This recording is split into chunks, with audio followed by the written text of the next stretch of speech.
Hello everyone, this is Zeeebo and welcome to today's Pokemon TCG Pockets video.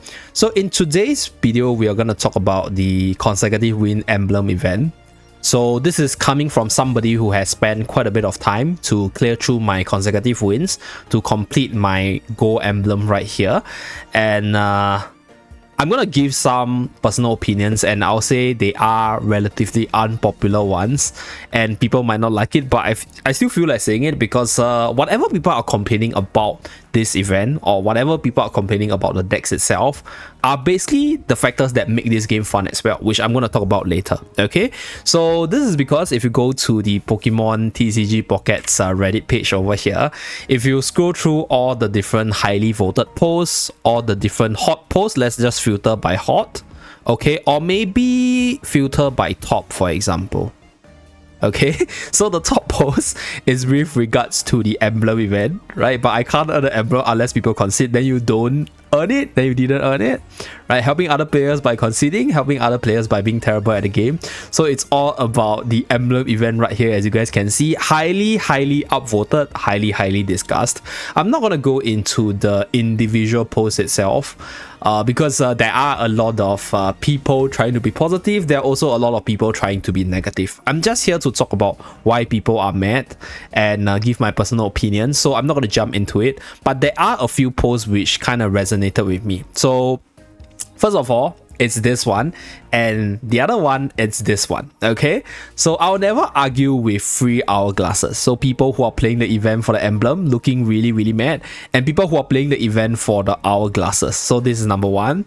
Now this is number two. The state of this sub reminds me why a rank mode for this game might be a bad idea. So when scrolling through today's post, all I see is people whining, complaining, or telling others what to do or how to do it. If a limited time event like this for Throwaway Emblem already makes everyone go insane, I don't want to see how it will look like when a toxic, over-competitive player starts coming around, especially with the luck and partly unfair aspects of this game. Okay, so these two posts resonated heavily with me. Let's talk about this post first. Okay, this sub reminds me of why a rank mode for this game might be a bad idea. Because like this game mode is a precursor to how the rank mode will look like, right? Like a game mode where you'll see a whole bunch of competitive decks, some of the strongest Pokemon, some of the most unfair mechanics, and I think okay, let's talk about the issues that people encounter. Let's talk about what made people complain or whine, right? Let's acknowledge the points that people are talking about. Number one, right? If you are, for example, 3 or 4 consecutive win into this event, and then on the 3rd and 4th game, for example, or even on your 5th game, the very last game, like myself yesterday, right? You lose a match because of an unlucky coin toss. So it happens every single time, happens every single day, and all I can say that it does feel frustrating. Like it does make me feel really angry at times, because like especially when you are on your 5th match and then suddenly you just need one hit to do that additional damage to win the match, but you fail it and then you lose the next turn. So you gotta agree, right? That feeling doesn't feel good. But at the same time, if you look at it from a retrospect, coin toss, which is what makes this gameplay experience not so pleasant for some people, is also what makes this game pleasant as well, because there's a lot of surprises. Certain decks will work if you get really lucky with your coin toss, and there's a lot more variances and a lot more excitement into winning those unwinnable situations. So I do agree, coin toss is one thing, very random, and obviously there are other factors such as Misty decks in general.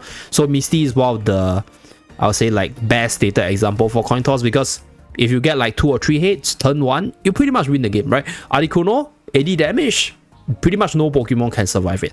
I've experienced multiple times that combo, and even outside of Articuno EX, there's a whole bunch of good water Pokemons out there that just wants a lot of energy. For example, Gyarados, 4 energy, very good damage, very good effect.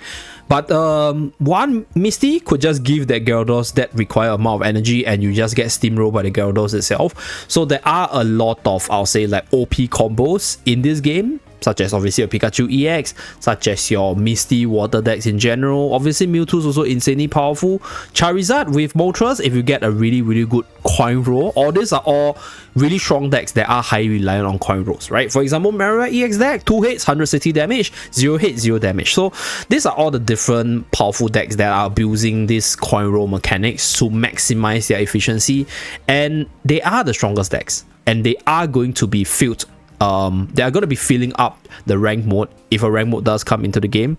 So it is part of the game, it is part of the fun, it is part of the frustration, but at the end of the day, if you can't take the fun and frustration, then rank mode might not be something that you want to play, because you're going to experience it a lot and you're going to sort of feel really bad and dejected when you don't climb up the ranks itself. So that's number one.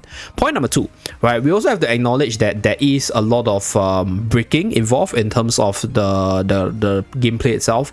I've experienced matches where I just get bricked, right? I have a screenshot on screen right now where the opponent has a full board of evolution lines, Moltres EX with Charizard EX, and then my board is still stuck with the basic Jigglypuff and Froakie cards on the board itself. So breaking is definitely a thing, and obviously that affects the consistency of the deck, or that is because of how the deck is built, right? That is why these decks are less consistent, because you are more consistent to breaking. It's part and parcel of every card games out there.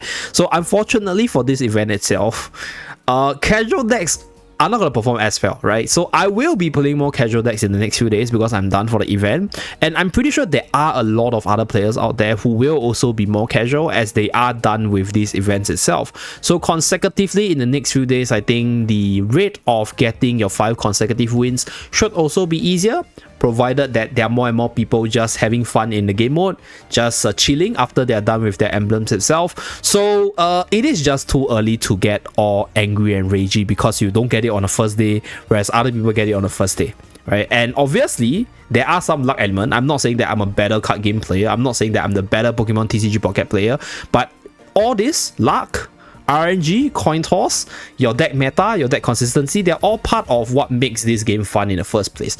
So that's why I say my opinion is unpopular. I say that, you know, people are just overreacting and just being a little bit toxic about this event. Like, I still think this event is perfect. This game is really fun because it tingles with the competitive side of me, and it's also really good for the casual players because this event itself, bar the emblem, if you take a look at the missions over here, now we go into the missions, we go into events over here, right? So these are all the goodies that we can get from just playing this event. So you just need to participate in 10 matches to max out your dust itself, and you can do it slowly across the next few days of the event itself. And honestly speaking, 10 versus battle, pretty easy, right? You can just go in, concede 10 times, and you are still gonna be counted for this count itself.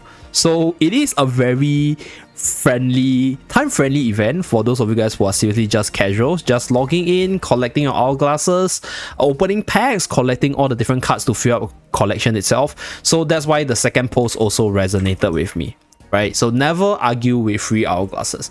So as much as I think this Pockets event or this consecutive win event is a little bit stressing if you are on the losing end, but generally I just feel that people are just overreacting because yeah, like, this event is really fun if you are the winning side, but that's pretty much what it is for most competitive card games. If you are winning, it's obviously going to be more fun, right? You can have fun losing as well, but in most cases, if you lose a lot, obviously it doesn't feel good. And when you are losing, when you are really close to the gold emblem, that really sucks, but it is just part of the game. So that's pretty much it, just me sharing my really unpopular opinion. And I honestly think this event is perfectly fine, and it's not the best event per se, but then it is a precursor to the rank mode, and this is what we will see when there's a rank mode in this game itself. The best decks, the best RNG elements, as well as all the different in-game mechanics that can give you the edge in winning itself. So that's it for this video. Let me know what you think about this event yourself, whether or not you got your old emblem, and whether or not you agree with my points today. Thank you very much for watching, and I'll see you guys again in my next video. Bye guys!